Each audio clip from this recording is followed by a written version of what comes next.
Senhor Jesus olhou para os seus discípulos e falou assim: vão e façam discípulos de todas as nações, batizando em nome do Pai, do Filho, do Espírito Santo, ensinando-os a guardar todas as coisas que eu vos tenho ordenado. E eis que eu estou convosco todos os dias, até a consumação dos séculos. Com quem Jesus está? Com aqueles que fazem discípulos.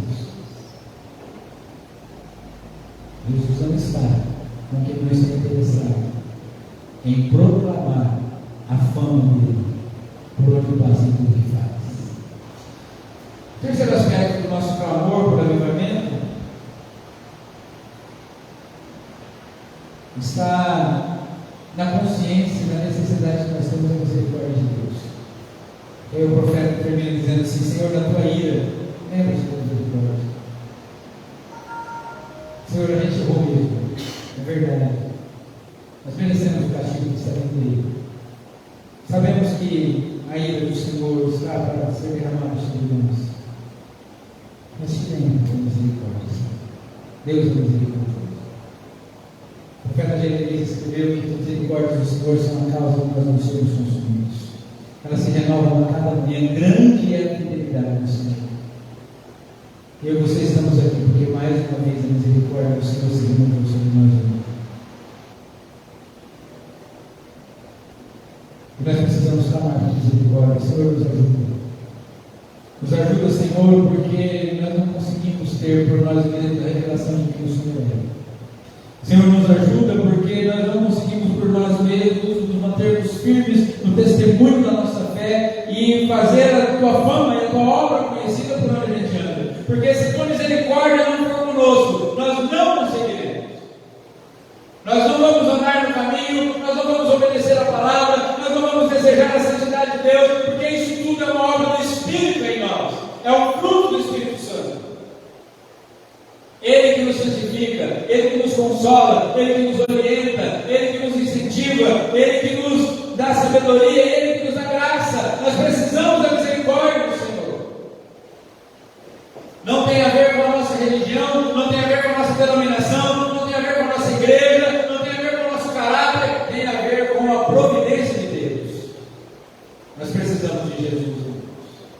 Precisamos da graça do Senhor. Precisamos da misericórdia do Senhor. Certa feita, Martinho Lutero acordou e o diabo estava no pé da cama dele. E o diabo disse para Martinho Lutero: você está dizendo, achando que isso é muito grande coisa? Pregando aí sobre justificação pela fé, não sei o que e tal. Olha isso dos seus pecados aqui.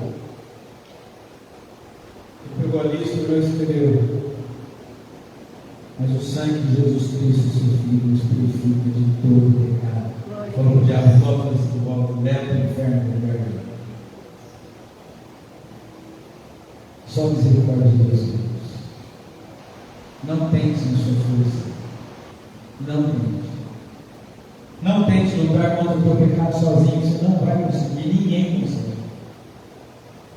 Não tente consertar a sua vida sozinho. Não é possível. Quanto mais nós tentarmos, mais em direção à ira de Deus e ao castigo estaremos andando. Mas se nós clamarmos: Senhor, tem misericórdia. Jesus deu uma ilustração muito legal sobre isso, uma parábola que ele contou, dizendo que dois homens entraram no templo, um fariseu e outro publicano. E diz o Senhor Jesus que aquele fariseu ele orava de si para si mesmo, e ele dizia assim: Senhor, graças te dou, porque eu não sou como os demais homens, adúlteros, blasfemos, impuros, idólatras. Eu sou bom para caramba. E olha, para mostrar para o Senhor que eu sou bom, do meu lado estou publicando aí, porcaria de gente desse cara. Sou muito melhor que ele. Jesus está falando desse homem e falou assim: coitado. Mas o texto diz que o publicano ele não conseguia nem levantar os olhos. O publicano, vocês sabem, era um judeu que trabalhava para o governo romano.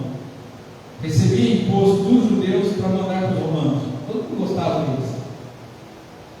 Eram queridos para caramba. Zaqueu era o maioral dos publicanos. Imagina como o povo gostava de Zaqueu. Imagina lá brasileiro, falando assim: olha, eu estou recebendo aqui um imposto porque eu vou mandar, sei lá, a China. Eu gostava pra caramba, né? Porque você vai ter educação, vai ter saúde, vai ter segurança, e eu ia ter para a China, para sustentar o governo chinês. O republicano sabia que ninguém gostava dele. Muitos deles eram corruptos. E podemos afirmar que todos eram. Mateus era dos republicanos também. Mas o Senhor Jesus falou que o republicano não conseguia levantar dos olhos, de cabeça baixa, ele vai no peito: Senhor, misericórdia de mim. Sou pecador, Senhor, você é propício a mim. Eu nem devia estar aqui, mas eu preciso. A mulher andou atrás de Jesus gritando: Senhor, tem misericórdia de mim. E ela era estrangeira, não era israelita, não era judia. E aquela mulher vai importunando, gritando. E os discípulos: Senhor, manda essa mulher ficar quieta, está atrapalhando. A gente tem mais o que fazer. E Jesus não repreende eles, não. Jesus vai lá neles. Jesus olha para aquela mulher e fala: Senhor, peraí, irmão. Não é certo pegar o pão dos meus filhos e jogar para os cachorros. Pensa o pastor falando isso hoje. Para na cadeia. Essa mulher olha para Jesus e fala assim: eu sei. Sabe o que é? Os cachorrinhos eles comem para migalhas que caem no meio dos seus filhos. Então, se uma migalha cair da tua mesa hoje, na minha direção, não é Jesus olha para você e diz: está vendo? Jesus faça para nós.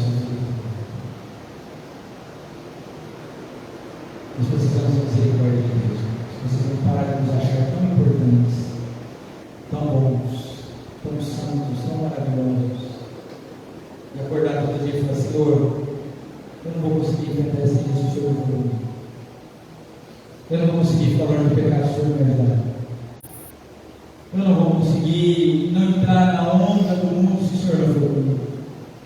Abacuque, ele clama ao Senhor, ele canta essa canção, e o início dessa canção é: Senhor, Senhor, como é bom te conhecer. Senhor, eu quero que todos conheçam o Senhor. Senhor, lembra-te da tua misericórdia. Agarra nas nossas mãos, porque eu sei que o Senhor está vindo aí. Eu sei que o castigo vai vir sobre nós. O Senhor vai julgar aqueles que estão nos oprimindo. Eu sei que a coisa não vai ser fácil. E lá no verso 17 ele fala assim: portanto. Verso 16, vamos pegar ele. Ele termina essa canção dizendo assim: ouvi isso e o meu íntimo se comoveu. Os meus lábios tremeram ao ouvir a sua voz. A podridão entrou nos meus ossos. Os meus nervos vacilaram, pois em silêncio eu devo esperar o dia da angústia que virá contra o povo que nos ataca. Então, Senhor, olha, vai ser difícil, e eu sei agora que eu não tenho mais que contestar o Senhor. Eu não tenho mais que discutir com o Senhor. Eu tenho que ir em silêncio, esperar o dia do castigo daqueles que vão nos atacar, porque eles vão nos atacar. Ele sim, a partir do verso 17, que acabamos de terminar a canção dizendo assim: então, Senhor, ainda que a figueira não floresça, ainda que não haja fruto na vide, ainda que não tenha azeitona nas oliveiras, ainda que não haja gado nos pastos, nem vaca nos currais, todavia eu vou me alegrar no Senhor. Eu vou exultar no Deus da minha salvação, porque o Senhor é a minha força. É o Senhor que me faz andar como as corças, e me faz andar como os lugares altos. É o Senhor que me eleva, porque não tem a ver comigo. Nosso clamor do avivamento não tem a ver conosco. No seu comentário, o Warren Wiersbe escreve o seguinte: Deus não se revela aos cristãos superficiais que estão apenas buscando uma nova experiência. Irmãos, Deus não vai se revelar aqui para crianças que já revivam. É um avivamento. Por quê? Porque eu senti sentir algo bom, mas no outro dia continua falando palavrão, continua falando da vida dos outros, continua viciado, continua andando longe de Deus. Isso não é avivamento de coisa nenhuma.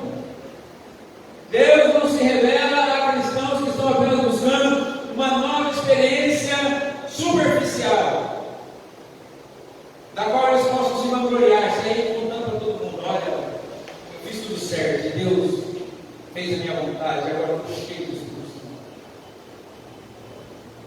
Deus também não vai se revelar a cristãos curiosos que querem apenas experimentar uma amostra da comunhão mais profunda com Deus.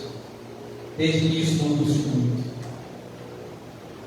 Ah, Senhor, eu quero ser cheio do Espírito Santo, mas meu pecado não vou abandonar, não. Então faz assim, Senhor, só dá um pouquinho, eu vou sentir, vai ser legal, vai ser bacana, mas eu não vou mudar de vida, não. Vou continuar dando jeito, eu quero uma vida bacana, eu gosto do meu pecado, não vou abrir mão dele. Pessoas assim jamais experimentarão avivamento. Porque avivamento não é sensação.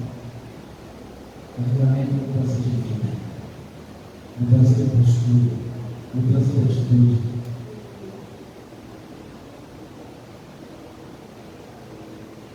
Quando o avivamento chega, nós não precisamos de regras, nós não precisamos de horário.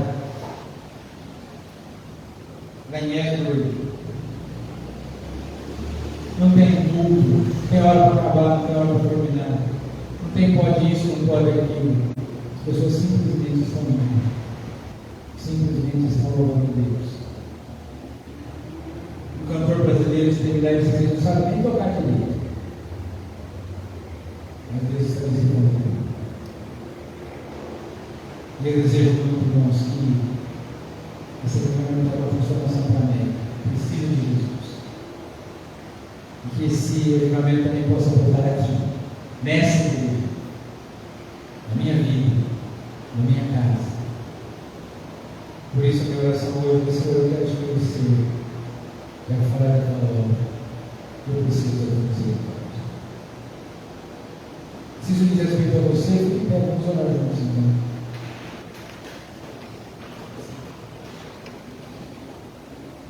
Avivamento, esse é o nosso plano.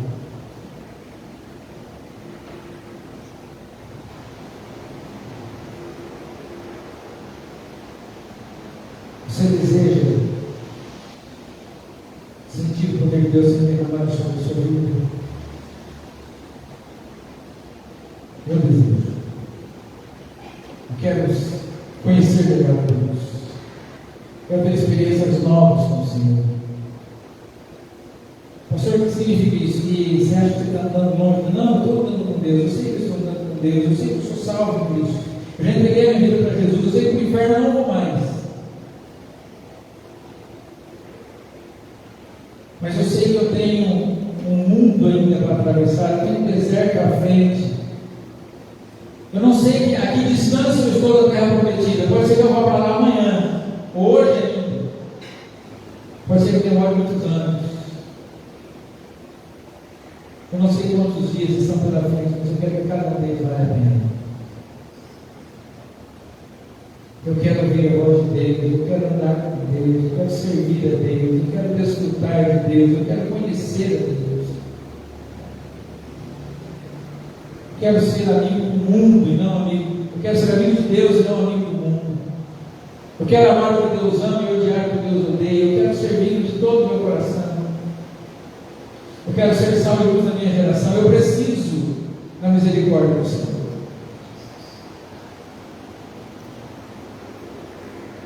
A melhor coisa que aconteceu comigo depois que eu comecei a ler a Bíblia inteira todo ano foi que eu comecei a entender melhor Deus. Comecei a ter uma noção um pouco mais aclarada a respeito de quem é o Senhor. Só lendo a Bíblia toda a gente consegue isso. Porque o Espírito Santo vai nos revelando o Espírito de Deus. E a gente começa a levar Deus mais a sério. Mas eu quero conhecer mais o Senhor.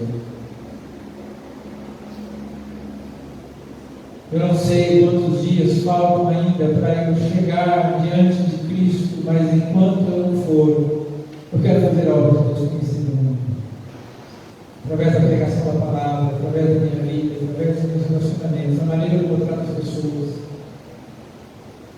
dentro da minha casa, no trabalho, em todos os lugares. Eu não sei quantos dias ainda faltam para eu me encontrar com o meu Salvador, que eu anseio tanto ver. Mas eu sei que cada um dos dias que eu viver daqui até lá, eu preciso da misericórdia de Deus. Não posso caminhar por minha conta. Fui salvo pela graça e agora eu necessito da misericórdia. Se essa também é a verdade sobre você, vamos orar juntos. Peça, clame. Fala, Senhor, eu quero uma vida nova. Talvez você já tenha entregado a sua vida para Jesus, mas não tenha desfrutado dessa vida. Tem tido dificuldades para lutar contra o pecado. Tem tido dificuldades para se afastar do mundo. Servir a Cristo para você é difícil, é um peso. Olha nessa noite e diga, Senhor, eu preciso enxergar quem o Senhor é, porque quando eu conseguir mensurar o tamanho da tua grandeza, tudo mais ficará menor, tudo mais ficará mais fácil.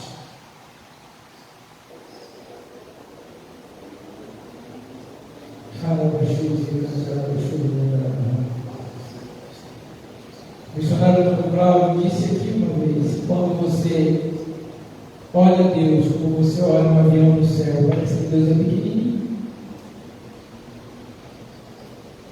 Mas quando você começa a olhar Deus de perto, como um avião estacionado no aeroporto, você vê o quanto ele é grande.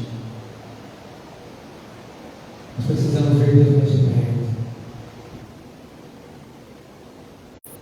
Talvez você tenha entregado a sua vida a Cristo, mas ainda está tímido. E ao invés de falar da obra de Deus, você começa a replicar as palavras mundanas que as pessoas vão falando à sua volta. Talvez você já tenha entregado a sua vida a Cristo, mas não consegue confiar inteiramente no Senhor. Acha que tem mais a ver com aquilo que você faz, aquilo que você pode fazer, com a misericórdia de Deus. Talvez você não tenha entregado a sua vida a Jesus ainda, ou aqui, ou à distância, onde quer que você esteja. Eu quero convidar você hoje. Experimente uma vida nova, entregue sua vida a Cristo. Renda-se a Jesus. Diga, Senhor, eu quero te conhecer. Diga, Senhor, entra na minha vida, transforma o meu coração, muda a minha história. Nós cantamos aqui, mais um dia senti o meu pecado em mim, sobre minha espada da lei. Talvez hoje você esteja sentindo o peso da condenação do pecado sobre você. Talvez você esteja sentindo a opressão que esse pecado tem provocado em você, e você não suporta mais e quer ser liberto. Clame por misericórdia hoje. Diga, Senhor, eu preciso te conhecer, eu quero te ver. Abra os meus olhos. O cântico disse assim: quando eu ouvi sobre mim a espada da lei, eu apressado fugi, em Jesus me escondi, e abrigo seguro me deixei. É Ele que pode nos socorrer no momento oportuno. Entregue sua vida a Cristo. Seja salvo. Tenha seu nome escrito no livro da vida, da onde ninguém pode apagar. Deixe o Espírito Santo fazer morada no seu coração. Abra o coração para que ele faça morada no você. Você experimentará um avivamento, um ressurgimento, uma nova vida, um novo nascimento, como diz o Senhor Deus. Senhor, nós estamos falando por aqui. Clamamos lá em Jales, estamos falando aqui. Esse é o nosso clamor, Senhor. Senhor, nós precisamos de Ti. Nós precisamos, ó Deus, de uma vida como o Senhor. Nós precisamos, ó Senhor, de uma fé verdadeira, genuína. Senhor, nós precisamos de algo a mais do que uma simples religião. Nós precisamos, Senhor, de algo a mais do que pertencer apenas a uma comunidade cristã. Senhor, nós precisamos de algo mais. Precisamos te conhecer. Precisamos te conhecer. Precisamos que a tua obra seja conhecida na nossa vida, na vida da nossa família, na nossa cidade, na nossa nação. Pai amado, as pessoas estão afundadas na escuridão. Nesses dias, ó Deus, nessa festa amaldiçoada pessoas estão vivendo. Jovens se drogando, se embebedando, se prostituindo. Senhor, quantas vidas destruídas nesses dias, Pai. Imoralidade, abuso. Senhor, tem misericórdia da nossa nação. Precisamos de um grande avivamento aqui, Senhor. Ah, Senhor, se cada um de nós aqui, se aonde quer que a nossa voz puder chegar, aonde quer que as pessoas estejam agora, elas consigam, Senhor, ter os olhos abertos para ver quem é o Senhor. Para se cair prostrado aos nossos pés e dizer: tem misericórdia de nós, Senhor. Ah, Senhor, tem misericórdia aos nossos olhos. Precisamos ouvir a tua fama. Precisamos, ó Deus, reconhecer a tua grandeza.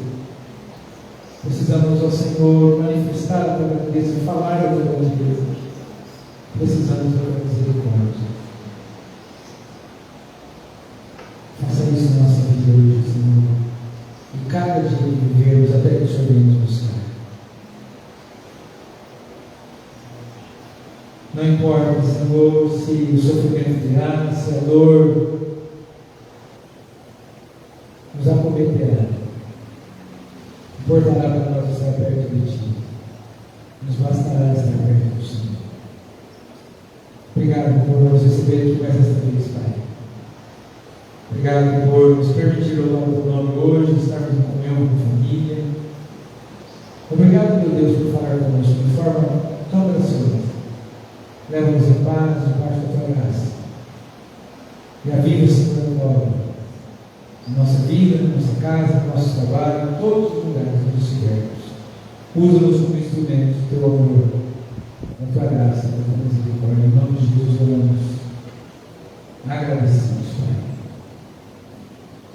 Meus queridos, que a graça do Senhor Jesus Cristo, o amor de Deus, nosso Pai, e a comunhão e as consolações do Espírito Santo estejam com todos vocês, com toda a igreja de Cristo, aonde quer que ela esteja, e aqueles que desejam um avivamento, que vão morar no céu, digam amém.